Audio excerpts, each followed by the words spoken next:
Hello and welcome to another Looney Tunes review video. If you are new to the channel, make sure you subscribe to follow my journey to review all 1000 classic Looney Tunes shorts and give this video a like as well. So this is a review for Parodies, Bearcats, released in 1934. It's the 83rd of the series and it's directed by Jack King. There's currently no restoration out there for this one, although film scans have been made available. I can't say who did this one, but I'm thankful it exists because the original print that I used in the original commentary that I did, it was just awful, really poor quality, so at least this is way better than what we had before. Now in case you haven't seen this one, and if you haven't, shame on you. I kid. But in Jack King's first Buddy short, we're at the baseball game where Buddy is the star of his own team, the Buddy's Bearcats, and his team plays baseball against the opposing team, so not really much to it in terms of story. But then again, what did you expect from a Buddy short? So first up, I'm going to play a brief re-edit of the audio commentary I did before I take that down due to a request by Warner Brothers, and then I'm going to go through this short as well in terms of all the references, and also explain why this short is a bit of an in-joke for this channel, because some of you might have heard that I keep referring to Buddy's Bearcats in a lot of reviews, and you're wondering why? Well, here's going to be your answer. So, first of all, just take a listen to part of the original commentary. I believe this one is the first baseball cartoon. Well, Looney Tunes cartoon, I should say.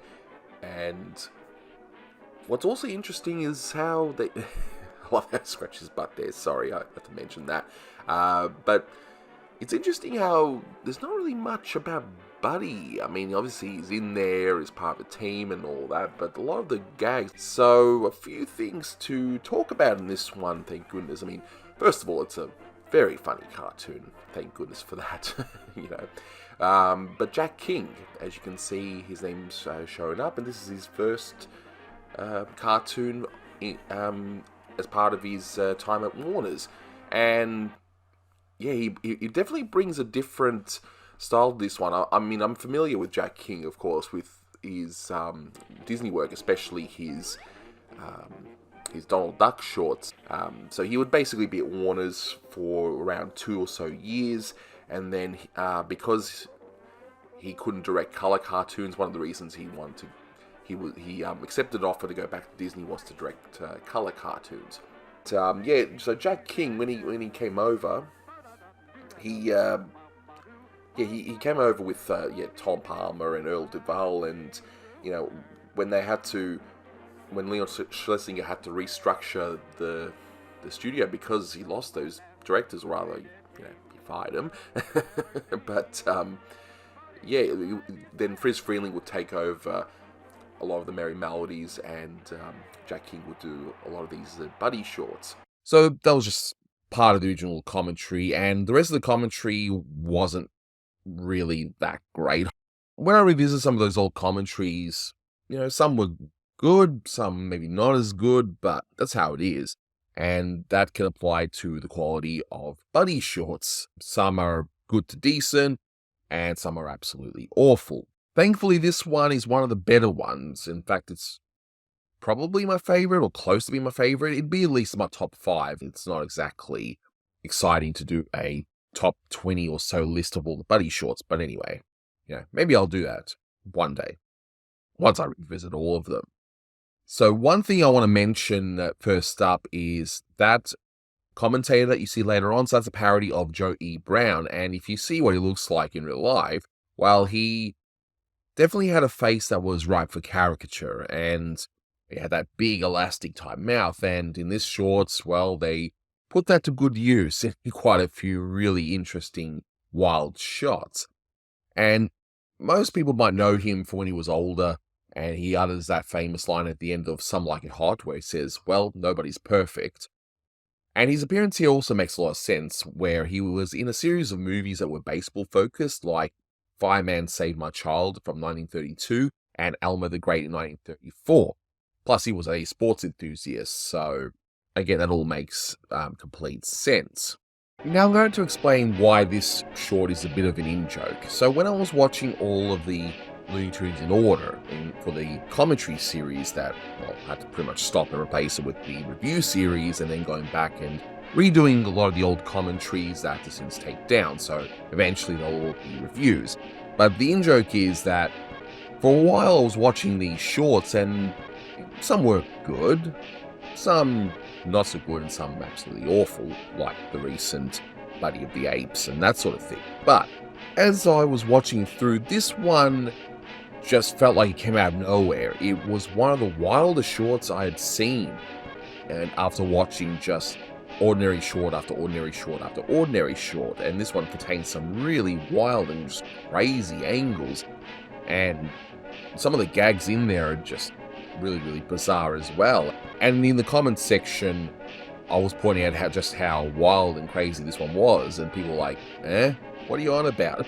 So that's why the in-joke is pretty much, hey, it's not as good as Buddy's Bearcats. So even though this short, look, it's not the best, okay? And I'll go through the short in a sec, but it's just one of those weird things that ends up being a little in-joke. So yeah, that's the reason why. But let's go through the short, shall we? So when it opens up, you see the ballpark, and man, the scale is completely off. It's interesting that Jack King does all these weird and wild angles, and a lot of it works really well, and yet you've got a few shots where the scale is just completely off, and because look, the players would be giants there, yeah. And what's really interesting is, if you look at the lines, when people are waiting for their ticket, everyone's just bobbing up and dancing, and it's like, no one's that excited in a line, but it's catchy. It is something that's just incredibly infectious to watch, although a few times we do see some unfortunate stereotypes. But hey, we got the wild angle of that arm is like, hey, and the gag, well, it kind of falls flat. It's like, okay, you're fat, so you need 2 seats, and he pays for it and moves on. But the animation itself more than makes up for that, I think. Then we see that really weird bit with the 2 old men who just decide to skip the line and bob down, and they somehow pass the ticket seller.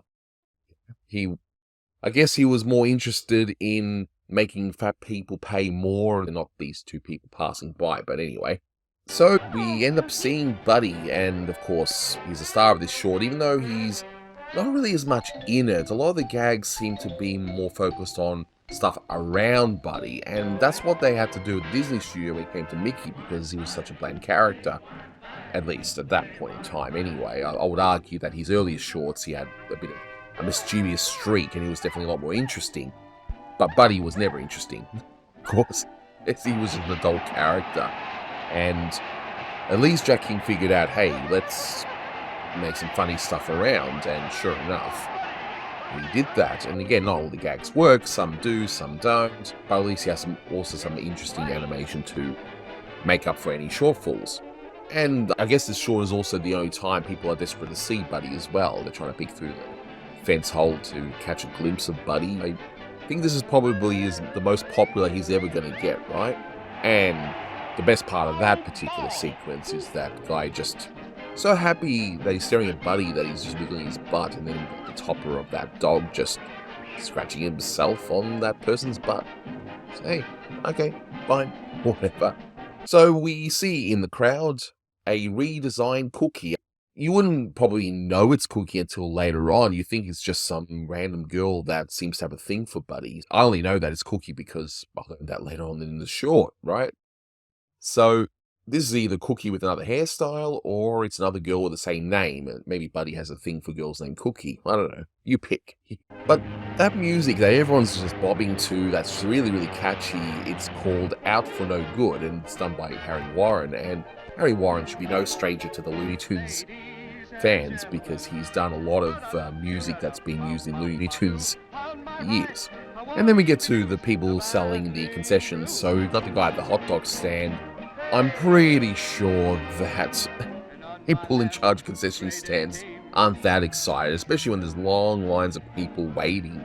And the way he's making hot dogs, well, I think people will be waiting forever to get the hot dog. Probably the whole game will be over, right? But I love the animation here, and that song, Hot Dogs, it actually appears to be an original by the composer Norman Spencer, and weirdly enough, it's actually sung by Billy Bletcher. I was surprised to read that. I was looking at Keith Scott's wonderful book, and sure enough, once you know that it's Billy Bletcher, you can sort of hear it, and it sounds similar to his role as the father in I Love to Singer that comes out later on, and it just shows that Billy Bletcher had a bit more range than just doing the deep voice.